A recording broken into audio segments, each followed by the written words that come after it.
तब फिर हमने ये लिखा हम्म। कि पुराने जो 2-2 साल से कांग्रेसी विचारधारा के लोग बैठे थे, कर्मचारी अधिकारी, वही अभी तक बैठे हैं, इनको आप हटवाए तो कर देंगे कल सरकार। तो आप सीएम साहब से मिलके भी गए होली खेल करके? हाँ बिल्कुल खेलते गए, कोई दिक्कत नहीं, हमें हमें कोई दिक्कत नहीं। पार्टी हमारा पूरा ध्यान, सरकार हमारा पूरा ध्यान, क्यूसर का पूरा ध्यान रखती है।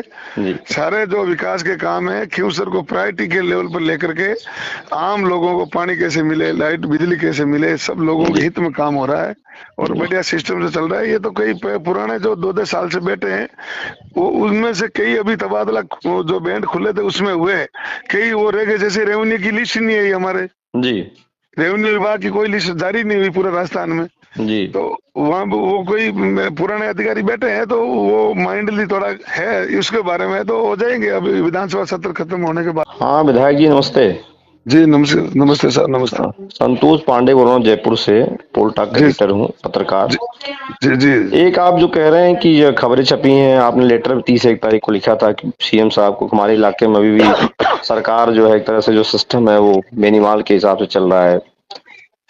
तो हमने वो लेटर लिखा था इस हिसाब से लिखा कि भी पहले आम चुनाव के बाद में हाँ लोकसभा चुनाव हुआ था, लोकसभा चुनाव तक तबादला हुआ नहीं, जी नई नई सरकार बड़ी, तबादला किया नहीं। जी फिर आगे मई के अंदर अप्रैल में चुनाव हो गए, जी चुनाव हुए तो वो नहीं, चुनाव में परिणाम जी अलग टाइप का आ गया। फिर खींवसर में उपचुनाव की मतलब माहौल हो गया, उपचुनाव जी होना है, जी। तो फिर खींवसर में सारे राजस्थान में तबादले हुए कर्मचारियों के, आपने जो अधिकारियों लेटर के। लिखा सीएम साहब को 30/1/2025 को लिखा है। मैं बताऊं ना, आपको बोल रहा हूँ ना मैं जी साहब, सर। मैं बोल रहा हूँ साहब। तो फिर तबादला नहीं हुआ और फिर उपचुनाव हो गए नवंबर में, जी लास्ट नवंबर में चुनाव हो गए। जी। फिर इन्होंने आचार संहिता हटने के बाद में नहीं किया, तब फिर हमने ये लिखा कि पुराने जो 2-2 साल से कांग्रेसी विचारधारा के लोग बैठे थे, कर्मचारी अधिकारी, वही अभी तक बैठे हैं, इनको आप हटवाए। हाँ तो ये वो हमने लेटर लिखा। पुराना ही है, लेकिन फिर भी अभी भी कोई नहीं, मांग की क्या आपने? वो लेटर तो था जनवरी का, मैंने लेटर जनवरी में लिखा। हाँ हाँ जी लिखा जी ये था कि वो जी विचारधारा के लोग हैं, जी जी जी। और तबादला इस कारण से नहीं हुआ कि उपचुनाव हो गया। खींवसर में तो पूरे राजस्थान में तबादले हुए थे, जी। खींवसर में नहीं हुए। पहले तो लोकसभा चुनाव था, अभी फिर क्या अपडेट, उपचुनाव। अभी क्या लिखे हैं, अगर आपके हिसाब से लिखें तो? नहीं अभी तो लिखे ना, अभी तो सरकार हमारा चल रहा है। कुछ हाँ। हमारे जो पिछले जो बैंड खुला ना तबादलों का, अच्छा हो रहा है।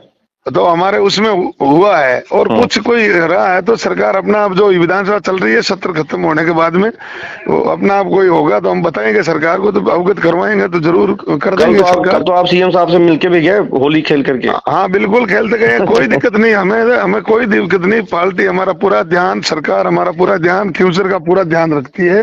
जी। सारे जो विकास के काम है क्यूसर को प्रायोरिटी के लेवल पर लेकर के आम लोगों को पानी कैसे मिले, लाइट बिजली कैसे मिले, सब लोगों के हित में काम हो रहा है और बढ़िया सिस्टम से चल रहा है। ये तो कई पुराने जो 2-2 साल से बैठे हैं, वो उनमें से कई अभी तबादला जो बैंड खुले थे उसमें हुए, कई वो रह गए। जैसे रेवेन्यू की लिस्ट नहीं है हमारे, जी। रेवेन्यू विभाग की कोई लिस्ट जारी नहीं हुई पूरे राजस्थान में, जी। तो वहाँ वो कोई पुराने अधिकारी बैठे हैं, तो वो माइंडली थोड़ा है इसके बारे में, तो हो जाएंगे अभी विधानसभा सत्र खत्म होने के बाद में, जी वो भी हो जाएंगे। जी। धन्यवाद।